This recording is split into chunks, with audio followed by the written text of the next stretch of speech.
Hi everyone, Maurizio Benazzo here. This is Zaya Benazzo. Welcome to the Wisdom in Time of Crisis online event, where we explore what is the wisdom of this time. And we are delighted to have with us today Sabine Lichtenfels. Sabine is the co-founder of Tamera Peace Research and Education Center, which is also called a Healing Biotope 1. And she's also the head of the Global Love School. Sabine is a peace ambassador, author, and theologian. She has worked for decades as a sacred activist around the world. She believes that when the peace movement realigns its goals with the whole, with the creation and its sacred power, the healing of the planet and all life is possible. Welcome, Sabine, and thank you so much for being with us today and giving us your precious time for this conversation. I want to add one thing about Yes. it. I was in Tamera about probably 4 or 5 years ago, and I want to share a secret. I told you before, but if one day, Zaya, if you leave me, I told you, that's I always say to Zaya, if there is a community in the world that I felt completely aligned, because it touches everything from spirituality to justice, to politics, to economics, to ecology. That's the place you created. I was so blown away coming back, and still I'm in love with your community and the work you did. Mm-hmm. And so I just want to put this on the table to honor your work of all these years. What you created is beyond outstanding to my mind, to my person. Thank you very much. Thank you. And maybe for many in our community, they might not know what Tamera is. So we just want to begin with a little introduction. And I wanted to ask you, for someone like you with your cultural background and your in the generation you were raised, like what made you step out of the German culture at a very young age and gave you the inspiration to funding of an alternative community? Where did your initial inspiration come from? Okay, I start, and if I am too long in it, you say me, yes, because for me this is a long story. Yeah. Tamera exists since 1995, but there was a long story before. And I grew up in a German family. My father was a conductor, my mother was a dancer, and I grew up in a very protected family. And maybe when I was 10, 11 years, I started to see from where we are coming as German people. And I heard about the Second World War, I heard about all the stories, and I started to ask, and the adults, how could this happen? What is it about? And they all said, many of them said, we did not know. And I thought, this cannot be. And from this time, I still remember when I wrote in my diary, I will never stay silent when I face injustice. This was like a wake-up moment. And then when I grew up with 13, 14, 15 years old, I started to engage myself in the political movement. And then I noticed that there is so much competition and so much fight between the different movements. And I was really, really looking for the sense of life. And I had a religious teacher who was from the left wing. I admired him a lot. And so I thought, okay, I will study theology. Maybe I receive answers there. And I was so absolutely disappointed from all what I saw in how could this happen. I looked more to a war history instead of to a peace history. And so it started already with 18 years that I said, I want to build a village. I want to show that a different life is possible. This was the background. And it was 1978 when I met Dieter Doom, who was very known in the political movement in this time. He was in the students' movement, a leader. He has written the book, Fear in Capitalism. he has written another book, The Human Being is Different. And I was reading his books and I thought, wow, he has so many answers. And he was driving through Germany to find people who will start with him together something like a free university where we also live together. And this was during my time when I studied, when I was living in community. And then I knew, yes, I'm part of it. And so we were 3 people who started in 1978. We said we will start a project, we will build a community. This was still in Germany.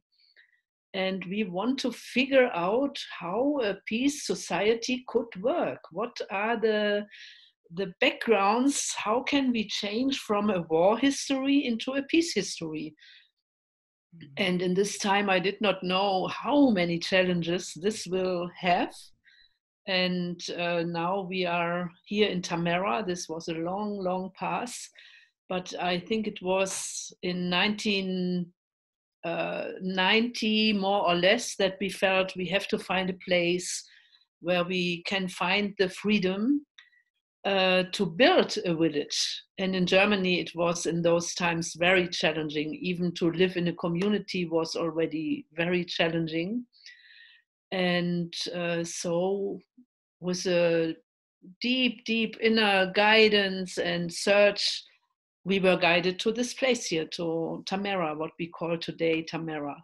So this is the shortest version. I can tell you the background. Yeah. And Tamera is in Portugal now. Tamera is in Portugal, yes. And for us, Portugal was already in the beginning. It was a land where we thought, wow, they had a non-violence revolution. They succeeded without any violence to build a new society. So it were something, a land where we felt called to. And so, and it was also because we were already doing research in technological questions also. And we wanted to find a place where there's a lot of sun, to figure out a kind of solar energy, where new kind of recharging the sun energy would be possible. So this was also a reason that we went to the south. There were many different reasons. We had, in the beginning, the dream was to start in a desert. Mm-hmm. It was the vision how from nothing something can grow. So we also, in the finding the place, we also traveled, for example, to Mexico, to many different places. And then it was clear, no, we have to stay close to Europe. Here is our place. And this brought us to this land, to Tamera. I started for 3 years what we called a desert camp, where we went to different places with people from different areas of research to figure out which place is calling us. And this was also a moment where I did a lot of research with the inner voice. Is there guidance? And is it true that a land can call you? All those things were in the background in the research. Yeah, in 1995, then we found this place, and it was clear. It was the feeling this land were waiting for us. What was the experience you had? How did you know that the land was calling you when you arrived there, or when you started communicating with her? Just if you give us your personal experience, just to get a taste. There were 2 different places before. They were at the west coast here in Portugal. And we had a camp there. There were also some people from the United States with us. We had Gigi Coyle were one of with whom we were cooperating, or Jim Neumann, the dolphin research man, were there. But it always didn't work. And then I remembered when I were looking for the place and came to the coast, my inner voice said, no, the coast is not a place for you to settle. But I wanted so much to be at the beach. We wanted a haber and things like this. And always it did not work. And then after 3 times, I was guided together with a man who was looking with me together with Paul Giesler. We nearly were at a place where we gave up. And then we came to a stone circle in the inner place here in Portugal. This is a very ancient place, for me a very, very important place, where then later I also have written the book about ancient peace cultures. And there I did a very deep prayer, please help us to find the place which is really calling us. And then we were guided to this place. I still remember when we met the shepherd, he was a shepherd on the place. These are 140, how it's called in English, 140 acre. Yeah. So it's 1 kilometer and 500 meters, more or less. And he were welcoming us so friendly. And then he brought me to the spring. And we knew water is very important at such a place. And when I meditated at the spring, it was like a welcoming. Yes, finally, you did find us. Here we are waiting for you. And then it went everything very quick. We were in the beginning 5 people, but we had already a big network. And I wrote to our network, finally, we did find the place and please support us to finance it. And it was really like a miracle how quick things happened then. And already in the summer of 1995, we had the first big, what we call summer camp, where more than 100 people were here at the place. And we had one group looking to the technological questions, another group more, what is the ecological situation here?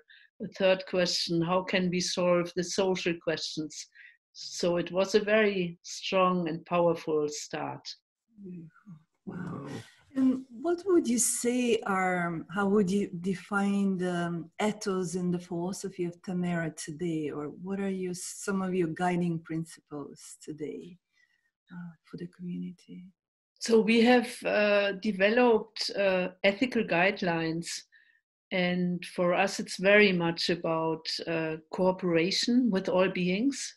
So cooperation between human beings, but also cooperation with nature, also cooperation with invisible powers, and also cooperation with energies. How can we find a technology which does not take things away without asking? Or what does it mean to overcome the picture of enemies also in all the different areas? And of course, it's always about mutual support. It's about trust and transparency. And what else? So we look a lot forward that we put a lot of awareness to the community building. So that really trust between human beings is the most challenging part, because we know that we all come from a culture where domination was more the cause than transparency and trust.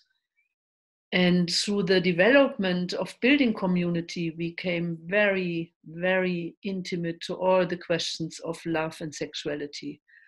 And so there we put a strong focus on this question. How does a culture look like where we really trust the genders, the feminine gender to the masculine gender, but also beyond this? How can we learn to trust? Yeah. Wow. Beautiful. And so why do you think as human beings, why you said it was so difficult to create peace, to find peace, to and the word enemy, like strike, like what is the reason that for humanity peace is so challenging, and peace on every level, like on an individual, on a collective, on a community, on a global level? What stands between us and peace? And why even in a community you created, you had to struggle for many years to create peace? And maybe it's an ongoing, perhaps it's also an ongoing process. Maybe peace is not a place we arrive, but is a constantly it's evolving a process. It's process. not. Yeah, I can say just, I would say we as humanity, we have to deal with the collective trauma. And I think we all, if we look really back to the past of humanity, all human beings were coming from tribal life. There was a natural form where community was embedded in nature. And then something happened in humanity where it was the imperialistic culture started, yeah, where I think we all have in ourselves the memory of being refugee. I think this is in every cell memory of every human being. And also in religion, I think religion were so much misused as a power organ of institution to conquer people. So as I said before, we are coming much more from this experience that it's about domination and not about cooperation. And when I look back, for me, the stone circle was very important as a finding back in a way to a memory where at least in the heart I could find a memory how we as human beings are meant to live embedded in the universe. And that not the universe, what created us, is something what we have to refuse.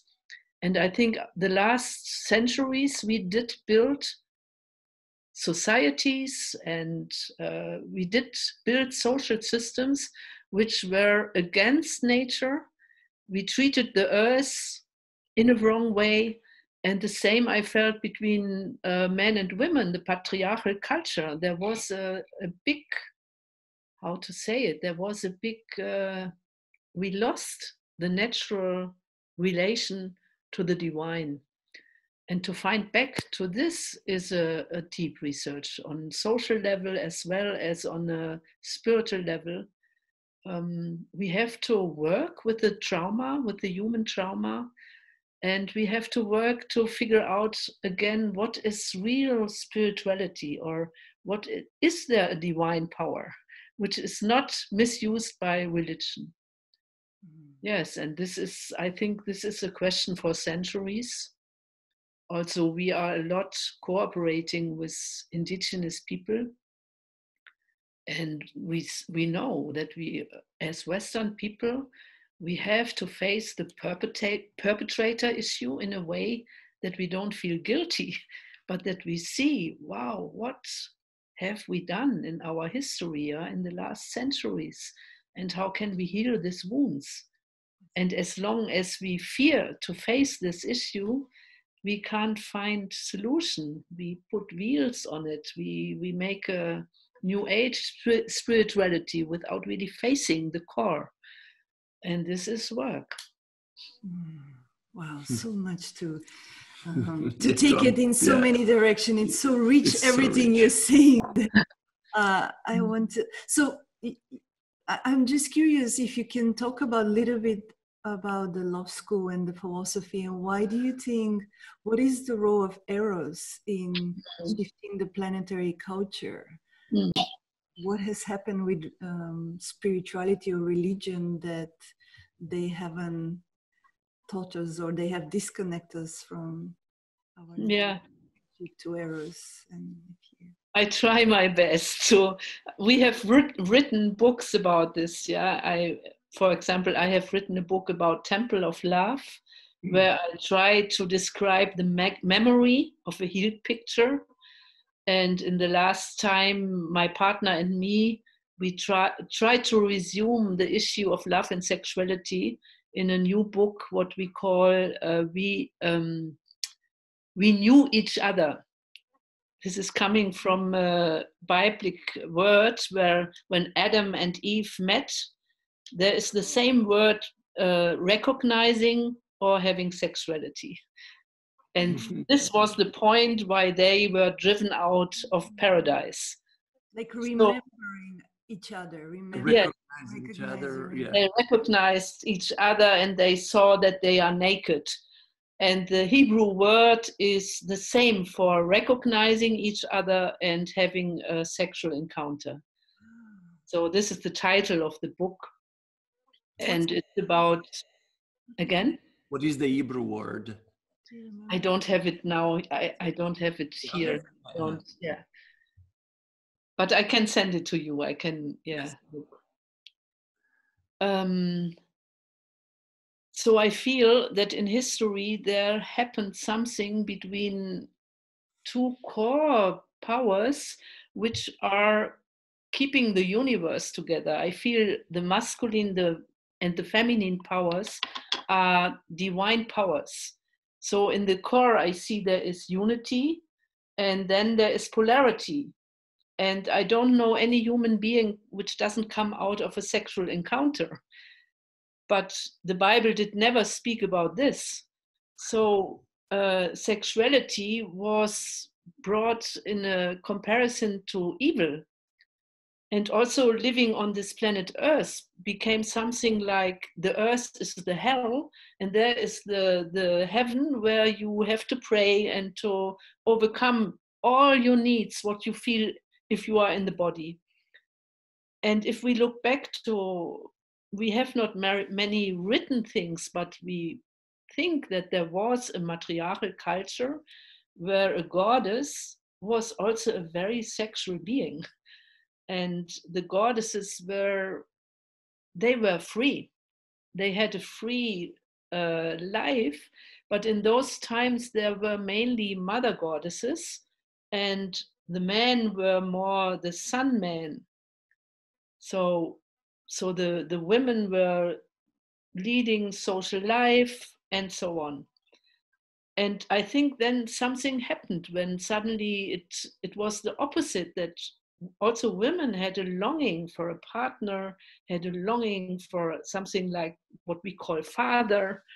And so there happened something that I think I often said in my books, it happened too early. We did not give time for the development where the natural life wants to bring the longing of personal love together with free sexuality. And there we imprisoned the love. So sexuality out of personal relationship were very forbidden. And so I like to say they have done with Eros the same like with the rivers. They tried to, you only have to flow in this direction. You could not really follow the natural flow anymore. And in our society, it's really very deep, also here in our cell system. If a woman, for example, falls in love only on a sexual level to another man, the man feels, now she will leave me. Or the same is with women. If a man feels attracted to another woman, at once there is this fear, now it's over. And we know all these Hollywood films where she says, if he betrays me, I will kill him. And how often this really happens if we see how much violence at the moment comes to the surface because we suppressed the natural sexual power so much. And I feel in the television everywhere you see they make with attractive photography, they try to earn money. So they pose the women naked or the conqueror and then the cigarette. We know how much our longings are triggered, but there is no way to live it in trust. And so I feel the deepest wound is that we as humanity don't know anymore how to live in a social vessel where trust is in the center. And so this was the reason where we noticed we have to build love schools where young people can learn, how do I deal with all this sexual energy? How can I build a relationship where truth is in the core, where we don't have to betray each other? And so this was, I think, a very important core that we still are as a community together. In the beginning, we noticed there's so much fear, there's so much competition. Or if there is jealousy, you don't really dare to show it in the public. So you work alone with it. So much pain in love. And imagine we find a real natural society form where trust and truth can be in the center. And then for me, the churches would be full of honoring the miracle of sexuality in the core. Yeah. So sexuality is no more evil, but it's the most sacred life power where invisible powers and material powers can meet. Yeah. Yeah. Beautiful. What a beautiful Beautiful. vision. And where do we even begin healing this huge wound we humanity have created? And where do we even start? And can we disentangle trauma from Eros, or how they are related? Mm. For us, the first very important point was that we discovered that love and sexuality is not a private issue. Because facing how many people in how many love couples have the same pain, the same desperation, and then they start again and they live some years together and then suddenly separate. So to see it's a social issue, I would even say it's a political issue, and it needs study time. So how we learn other things, we can learn the function of love. I think we learned to call love what is not love. And so how does love really lead to faithfulness? It's a point of studying. Often people, when they came to Tamera, they thought, okay, free love, they want to jump into the adventure. But it's not about this. I think it's about that consciousness enters to the reality of Eros and to the reality of what does it mean to build a relationship where we can rely on. And these are two very, very important longings, and they both have to have the right. They are not opposites. I feel we often say you only can stay faithful if you don't have to hide or to lie in other areas. This is so important. That was one of the most refreshing aspects of being in your community. The sensation that the objective is honesty. The objective is truth and honesty. That was that was so refreshing on any level. And it was one of the things that on every level, from the political, the economical, the ecology, the relationship to the land, the relationship to each other. It was one of the most fascinating. The sensation that I received the most is this honesty. I would say honesty, truth. Yeah. And to make this possible, you cannot only communicate between two human beings. So it needs a social vessel where it's possible to share, where it's possible also to overcome identifications with our trauma, that we see, no, there is something much higher. There is a divine power where we can regain trust in. In ourselves. And because so often intimate relationships, what we call intimate relationships, becomes a battlefield, or we recreate the dynamics of war skills, and then it ripples throughout our society. So a way to create peace: first you create peace in yourself, in the closest environment, then you expand it to the tribe, to the community, and you ripple, vibration of peace. Beautiful vision. And in you personally, like, what was the greatest challenge that you encounter on your way to healing Eros, or freeing your own personal life force? I like to call also life force Eros. It's really what animates us in a way as human beings.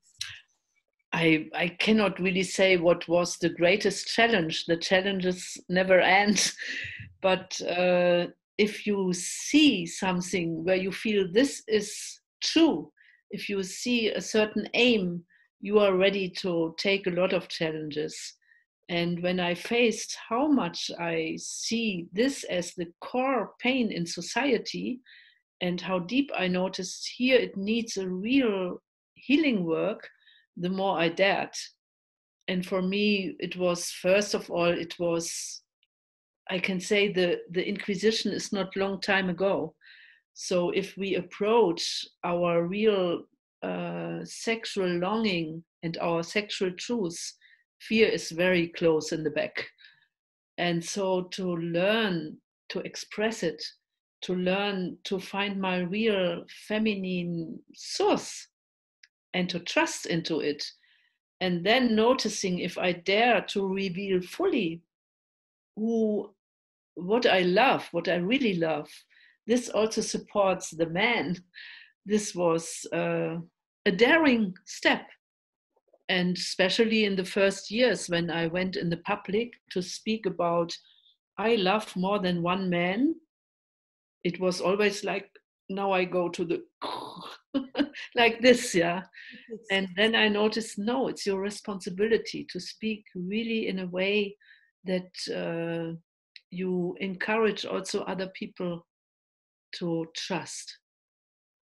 Yeah, and I'm living now since more than 40 years in a partnership with my partner is Dieter Doom, the co-founder. And also maybe this is interesting. When I met him, I was married before. And my marriage ended in this typical story where my husband was so jealous, even that I did not betray him, but he felt that I have a much deeper longing. And we tried to stay together, and every day the drama. Why did you look to this man? What do you feel there? And so on. And there came a day where I could not love him really anymore. It was too much. I came to this mother role towards him, but I was looking for a partner. And afterwards, I could say, wow, if I would have known more, I would have much more early not deny my real longing. Maybe then I could have loved him still, yeah. But then when I met Dieter Doom, I was with this, now I really want to go for the village, and I knew he will want to do the same. And I can say when I met him, I went with him in the supermarket and he spoke very frankly, look, if I see a woman like this, my whole body system is shaken. And I said, what, why? And yeah, I don't even dare to approach her. And he spoke so free, because I can say I discovered the soul of a man in a depth what I did not know before. And this was the beginning. And then when we came closer to each other, we did spend the nights together more and more often. Then suddenly we felt, okay, maybe we are coming to a real partnership. And then I had again to face, oh, I thought I'm not jealous anymore. But suddenly he was a very attractive man and every woman fall in love to him. So then I noticed, oh, I start to compare. I start suddenly, a woman which was a close friend, you feel something against her, yeah. And I noticed how important now women's solidarity is. That not the best girlfriends suddenly start to become enemies. And I can say my decision to go through this was really deep. And in the community, you know, even if there are challenges, you won't leave each other. Yes. And this was very helpful. And now I think after a while, you notice if you really learn to share fully in trust and truth, Eros grows. And this development, I can say now I'm 65 and we still have a beautiful Eros relationship. And I can say this grew because I learned to overcome jealousy. And also if he noticed she wants to go to another man, he was not fighting. And then you can come home and tell, wow, this was so beautiful. Okay, tell me. And you have not the feeling now I lose something, yeah, but it enriches the relationship. This is my experience now after so many years. But we had to go through struggles, and there is a traumatic point in all of us, and the community needs to build a vessel that you can solve the trauma points. That you can be witnessed. Yeah. Yes, yes. In the States, it's the therapist that is, again, it's so lonely. Yeah. That struggle that many couples go through is the two of them, the two of us, and then the therapy, and then missing the loving witness of a community, of a family, the family, the tribe. Tribe, I feel so important because especially in the United States, I met there are these meetings where people meet, and the how it's called, the singles meet in parties, but there is so much pain behind it because there is not a tribe, there is not a community, and so we nourish the wounds instead of the healing. And so I always say this, what we call free love and trust, or love beyond fear, needs a social surrounding where this can happen in a protected way. Yeah, not only social, but also an emotional surrounding, and understanding a goal, because the idea of free love can be misunderstood as a recreation of the abuse and the trauma in the name of freedom. Exactly. Instead of the celebration of a new relationship to truth and honesty. That's a huge, when you mentioned the single scene, the sex scene, it can be easily misunderstood, because without a container you fall back into and you opening to your deepest wounds, so you do need to be met and supported and there in order to move. So would you say that today for you, challenges, jealousy, does jealousy exist still in your heart? Does it ever arise still, or? No, I can really say I don't know jealousy anymore. Wow. There are other challenges, but no jealousy I don't have anymore. Wow. Celebrate, because jealousy is the first step to separation, and at the core of jealousy is like, I'm separate from you and we are separate from life. Normally there is the border where couples alone cannot really communicate anymore, and there we say, here it needs the love school.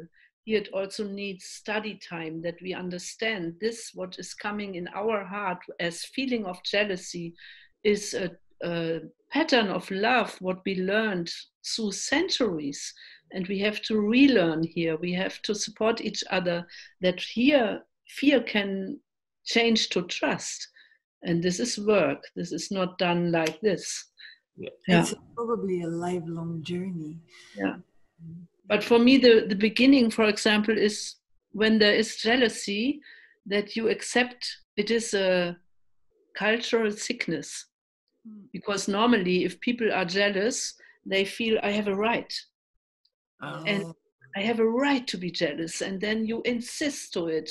And then the fight starts, And for me, for example, when there were moments when I felt this strong jealousy, to notice that you cannot catch your partner with this, because this nourishes the sickness.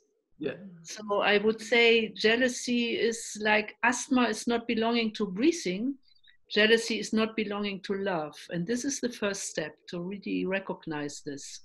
And then you try to look for a solution before people use the jealousy really until the love is killed. So I think jealousy, if you insist and feel this is my healthy right, then it kills the love. But if you see it's my sickness, then you try to find help from your partner and from your surrounding. And then one can find step by step by step the right next path. And would you say that in you, for you personally, the jealousy and trusting yourself were connected? Like, are you finding way more trust in your own self and being? With that, does the jealousy fall away as well? Is it, how is it? Very much. Yeah, very much. I can Because, say yeah. again, the last. And also the aspect of self-love, or compassion too. Yeah, exactly. For example, to discover, I would say, the sacred feminine source. So I often say the God without the goddess on his sides is a very lonely God. So it's no miracle that he became a punishing God. And to find this source, the divine source, and also as a responsibility, I feel that we women have such a deep possibility to develop our intuition, for example, and to, I say, we treated the earth like the women, that we don't have the, yes, we feel like the bad Eve who seduced Adam, but to say, no, this is our positive power. We can use it in compassion to the man and find our yes and our no and stand clearly with what we honor as our divine source. And for me, it was very, very important to see how much negative hidden pictures of being a woman were in us. So when I was young, you were not a normal woman when you had no husband on your side. Yeah. So we women defined ourselves very much in having a relationship, but it's not necessary to have a relationship. We are free beings, and to discover this. And from there also, when I was young, there was this movement, the women's movement started quite intense, but then I noticed it was so much fighting the men.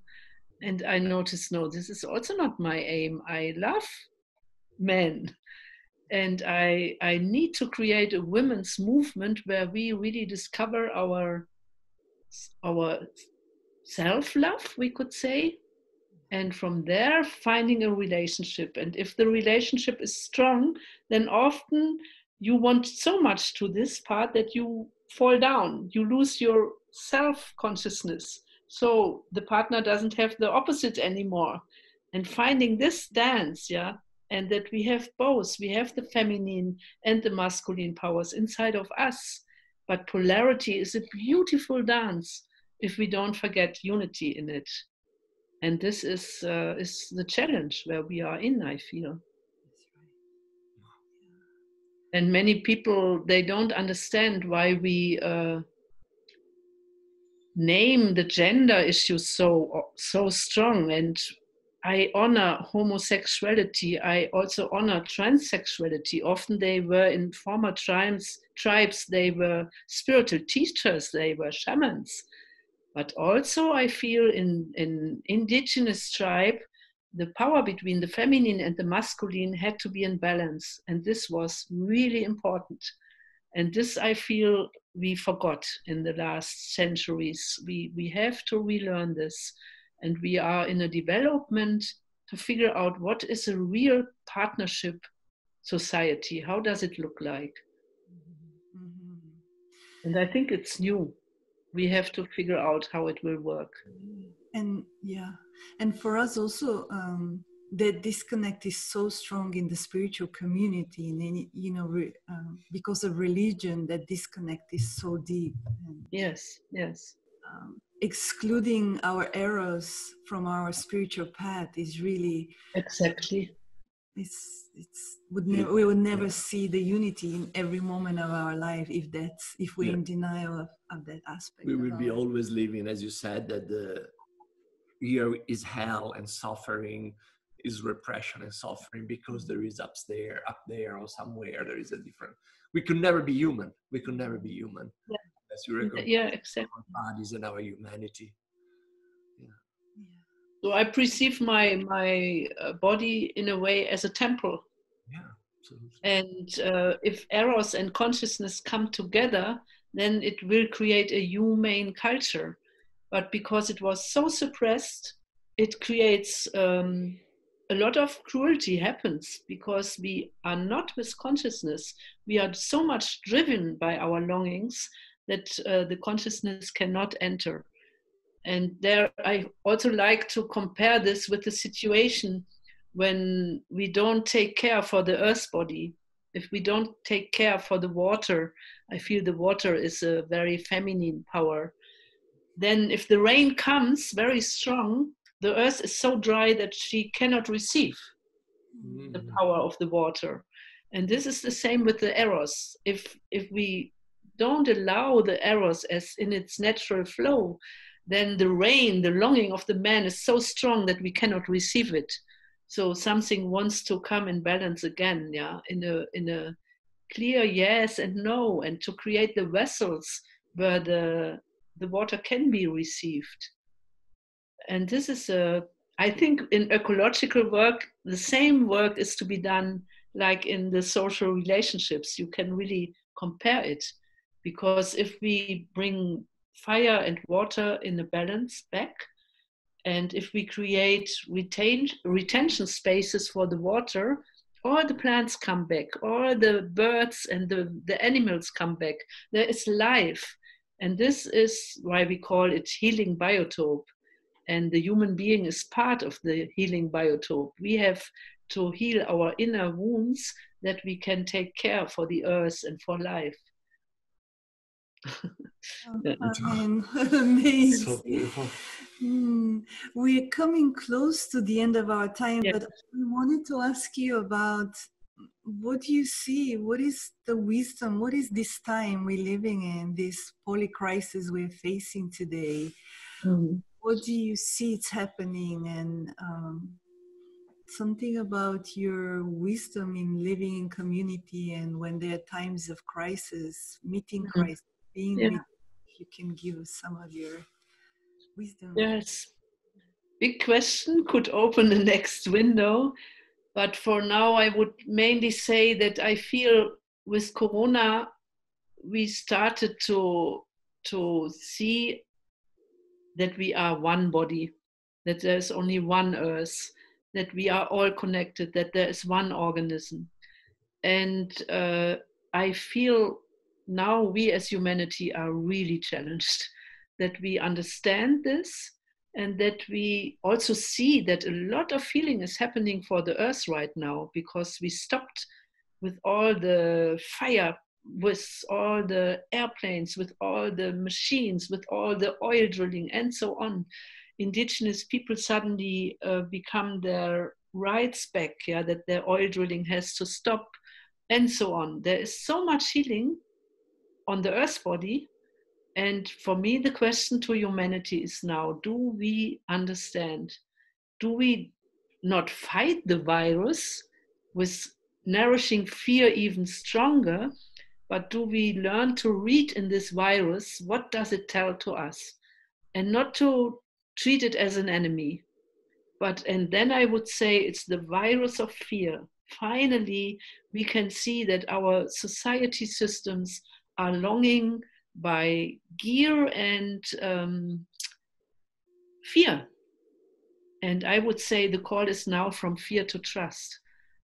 And also some indigenous people, they had prophecies where they said a virus will come, and then the humanity will be challenged whether it will take its responsibility back to cooperate with divine powers. And this I feel really strong at the moment. And especially now I feel community wisdom is really important, because I think we see that many states are going in the direction of dictatorship and controlling. Now you can control even stronger and stronger and stronger. Or do we find new relationship to the earth, to life, to natural sources, to a new kind of ecology and also the climate change, that we really take it as a call.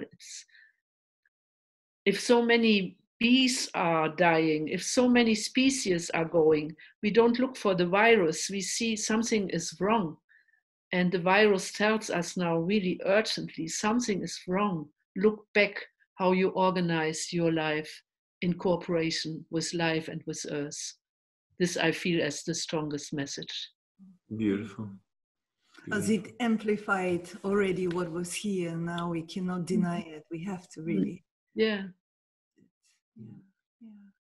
Well, I just, when you were saying before, I want to go back 1 second, when you were saying something so beautiful about the earth and accepting the water. One of the things that strike me the most in your community, that you arrived in the desert and you were able to build this lake. And I remember the story that this crazy guy told you, oh, you should make a lake there. And the lake, and everybody was sort of doubtful. And 2 years later, you had a lake in the desert, because you discovered that in that desert, it rains as much as in Berlin, only that it rains 3 days of the year. And in Berlin, it rains all the time. So it's just a matter of finding your balance, finding the balance, and understanding the call of the nature in that specific microclimate to recreate harmony. So you created harmony in the land, and now you are creating harmony in the community. So to me, I mean, the work you do as a community has been so beautiful. It feels so wholesome. Yes. That is not, it's a practice on every level of being. And that's so, I think we are holistic beings, and we have to understand that we are coming from the ego to the higher self, and there is a lot of diversity which relates to this unity. And then I can imagine that decentralized communities would work. We would heal the earth and we would heal our own trauma. This is so connected. Yeah. Absolutely. Oh, wow. Maybe. So thank you very much for this talk. It was also inspiring for me to speak. So beautiful. We need hours and hours and hours. We haven't talked about the work you do in technology, and activism. The activism is so much work. I heard everybody who's watching and listening to this, please explore more the work of this incredible community. Learn. Tamera. It's so incredible. For the ones who want to inform themselves more, there are a lot of books also about the Global Alliance with Defend the Sacred.